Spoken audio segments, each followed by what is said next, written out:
Price the Lord. ഉത്തമഗീതം 8-ാം അധ്യായം 1 മുതൽ 14 വരെയുള്ള തിരുവചനങ്ങൾ. നീ എൻ്റെ അമ്മയുടെ മുല കുടിച്ച സഹോദരനായിരുന്നുവെങ്കിൽ ഞാൻ നിന്നെ വെളിയിൽ കണ്ട് ചുംബിക്കുമായിരുന്നു, ആരും എന്നെ നിന്ദിക്കയില്ലായിരുന്നു. നീ എനിക്ക് ഉപദേശം തരേണ്ടതിന് ഞാൻ നിന്നെ അമ്മയുടെ വീട്ടിൽ കൂട്ടിക്കൊണ്ടു പോകുമായിരുന്നു. സുഗന്ധവർക്കം ചേർത്ത വീഞ്ഞും എൻ്റെ മാതളപ്പഴത്തിൻ ചാറും ഞാൻ നിനക്ക് കുടിപ്പാൻ തരുമായിരുന്നു. അവൻ്റെ ഇടം കൈ എൻ്റെ തലയിൻ കീഴെ ഇരിക്കട്ടെ, അവൻ്റെ വലം കൈ എന്നെ ആശ്ലേഷിക്കട്ടെ. യെരൂശലേം പുത്രിമാരെ, പ്രേമത്തിന് ഇഷ്ടമാകുവോളം അതിനെ ഇളക്കരുത്, ഉണർത്തുകയും അരുത് എന്ന് ഞാൻ നിങ്ങളോട് ആണയിട്ട് അപേക്ഷിക്കുന്നു. മരുഭൂമിയിൽ നിന്ന് തൻ്റെ പ്രിയന്റെ മേൽ ചാരിക്കൊണ്ട് വരുന്നോരിവൾ ആർ? നാരകത്തിന് ചുവട്ടിൽ വെച്ച് ഞാൻ നിന്നെ ഉണർത്തി. അവിടെ വെച്ചല്ലോ നിന്റെ അമ്മ നിന്നെ പ്രസവിച്ചത്, അവിടെ വെച്ചല്ലോ നിന്നെ പെറ്റവൾക്ക് ഏറ്റുനോവ് കിട്ടിയത്. എന്നെ ഒരു മുദ്രമോതിരമായി നിന്റെ ഹൃദയത്തിന്മേലും ഒരു മുദ്രമോതിരമായി നിന്റെ ഭുജത്തിന്മേലും വെച്ചുകൊള്ളണമേ. പ്രേമം മരണം പോലെ ബലമുള്ളതും പത്നി വ്രതശങ്ക പാതാളം പോലെ കടുപ്പമുള്ളതുമാകുന്നു. അതിൻ്റെ ജ്വലനം അഗ്നിജ്വലനവും ഒരു ദിവ്യ ജ്വാലയും തന്നെ. ഏറിയ വെള്ളങ്ങൾ പ്രേമത്തെ കൊടുപ്പാൻ പോരാ,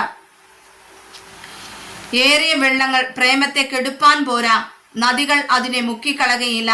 ഒരുത്തൻ തന്റെ ഗൃഹത്തിലുള്ള സർവ്വസമ്പത്തും പ്രേമത്തിനു വേണ്ടി കൊടുത്താലും അവനെ നിന്ദിച്ചു കളയും.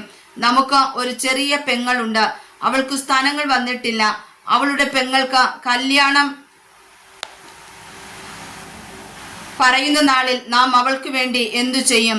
നമ്മുടെ പെങ്ങൾക്ക് കല്യാണം പറയുന്ന നാളിൽ നാം അവൾക്ക് വേണ്ടി എന്തു ചെയ്യും?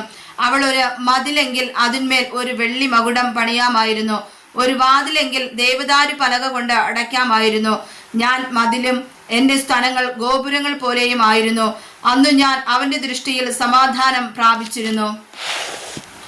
ശലോമോന് ബാൽഹാമോനിൽ ഒരു മുന്തിരിത്തോട്ടം ഉണ്ടായിരുന്നു. ആ മുന്തിരിത്തോട്ടം അവൻ കാവൽക്കാരെ ഏൽപ്പിച്ചു. അതിൻ്റെ പാട്ടമായിട്ട് ഓരോരുത്തൻ 1000 പണം വീതം കൊണ്ടുവരേണ്ടതായിരുന്നു. എൻ്റെ സ്വന്തം മുന്തിരിത്തോട്ടം എൻ്റെ കൈവശമിരിക്കുന്നു.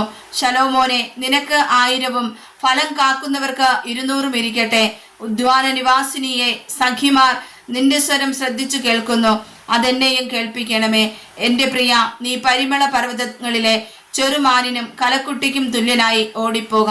എൻ്റെ പ്രിയ, നീ പരിമള പർവ്വതങ്ങളിലെ ചെറുമാനിനും കലക്കുട്ടിക്കും തുല്യനായി ഓടിപ്പോക.